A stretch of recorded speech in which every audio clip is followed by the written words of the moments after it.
Hey everyone, it's Leanne. Welcome back to my channel. Today is going to be a tag video.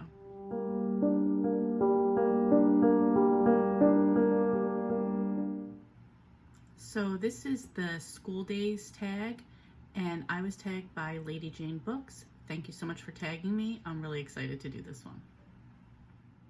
So first up is Times of Day, and this is First Bell. What was the first book that got you into reading? So this was the Little Miss books by Roger Hargreaves. There was also Mr. and Mrs. books. They were cute picture books with some text that featured a character with a dominant trait, such as Miss Bossy or Mr. Grumpy, and they taught you a moral lesson. Break time.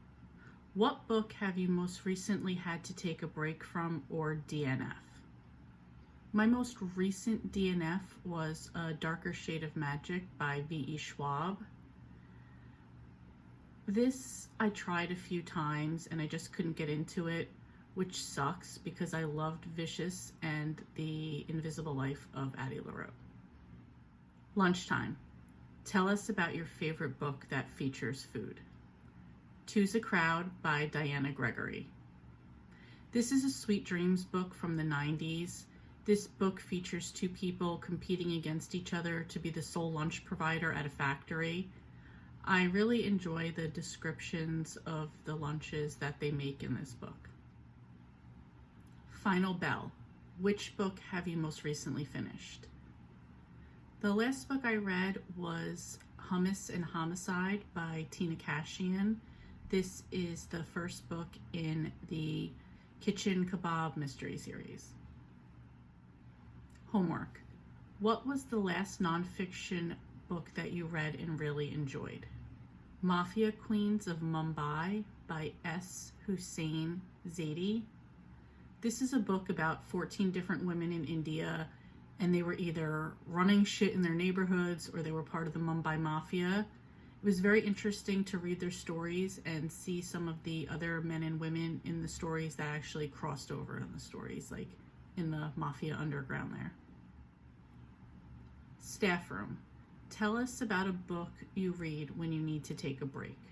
Dance Upon the Air by Nora Roberts. This is the first book in the Three Island Sisters trilogy.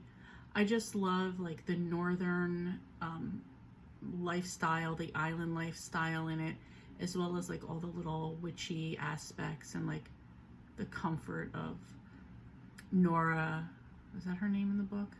No, can't think of her name. Helen is her real name in the book. Going there and just like making a new life for herself. Next are the subjects, and first up is English. Tell us about a book that you read in school and recommend a book that you would add to the curriculum. The book I think everybody read in school or was required to read at some class was The Diary of a Young Girl by Anne Frank. And the book that I would add to the curriculum is The Nest by Cynthia D'Aprix Sweeney. I love this book. The Plum family, they kind of were all shit, but they learned a lot of lessons. They suffered losses, they gained insight, and some learned to start over and be happy with what they had. Maths. How do you rate your books? I rate emotionally, so 1 star for me is I just got through it and managed to not DNF it. 2 stars were okay, I'm probably not recommending it. 3 stars it was good. 4 stars, I really enjoyed it, and 5 stars, I loved it. Science. What book couple do you think has the best chemistry? This is kind of a loaded question because there are a lot of great book couples. When I was looking through some of the books that I've rated 5 stars, I think I'm going to go with several books by Colleen Hoover. The first being November 9, which was the first book I read by her. And this has Talon and Ben in it. Another one I remember very vividly was Maybe Someday, and this was Sydney and Ridge. And the one that I read most recently was Heartbones, and this had Bea and Samson. Geography. Describe a book that has a great sense of place or world building.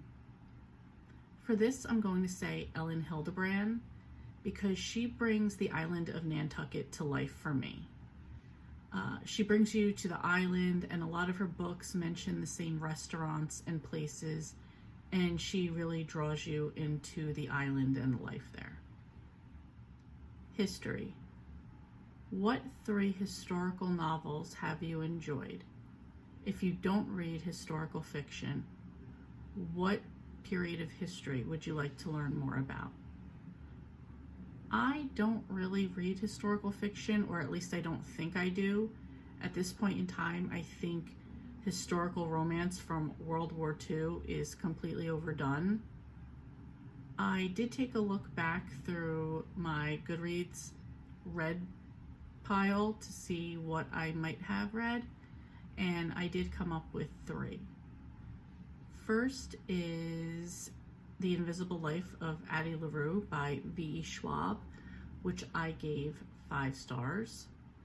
Next was Gone with the Wind by Margaret Mitchell. I gave this 3 stars. And then The Alice Network by Kate Quinn, which I also gave 5 stars. PE. Show us the biggest book on your TBR. Ironically, I'm reading it right now. That is Dune by Frank Herbert. The Kindle version says this is about 890 pages. This one I feel is about 600, and I am that far into it. Drama. Which book do you think had the best ending?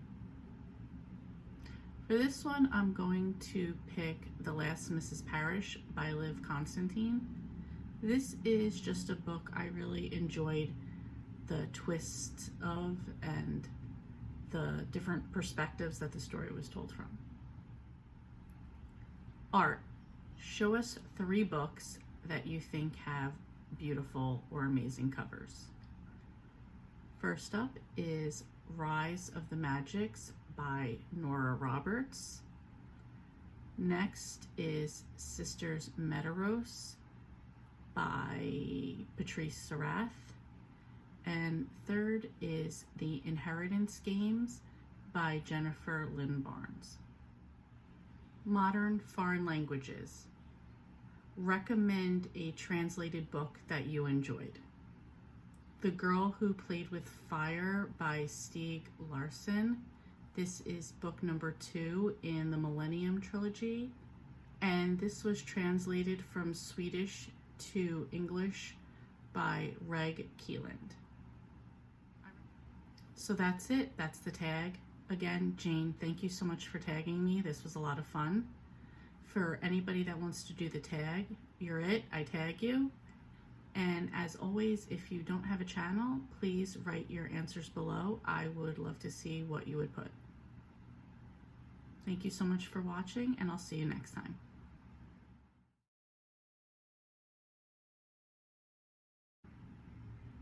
History. Which 3 historical novels?